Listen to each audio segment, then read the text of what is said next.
各位，一節特別嘅新聞報導，233活動組有稱闖入掉頭路軌之王嘅 Andy 歐陽喺荃灣站被港鐵職員詢問，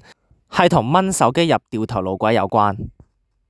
根據希鐵 HeyRail 嘅影片，可發現呢位仁兄已經被港鐵職員捉住，到底偵查佢發生咩事？事發喺今日，有人用 Threads 發布 Andy 本人喺荃灣站被港鐵職員詢問嘅情況。而根據呢位仁兄所講，係由始至終見到佢掹走部手機，懷疑佢喺度偷嘢，所以就叫站長去到荃灣站證明部手機係咪佢。而至於點解佢會咁做，係因為佢拍攝走入掉頭路軌嘅情況。而喺之前嘅片段，可見係佢部手機同埋佢個人一同走入掉頭路軌嗰度。根據港鐵附例第14條，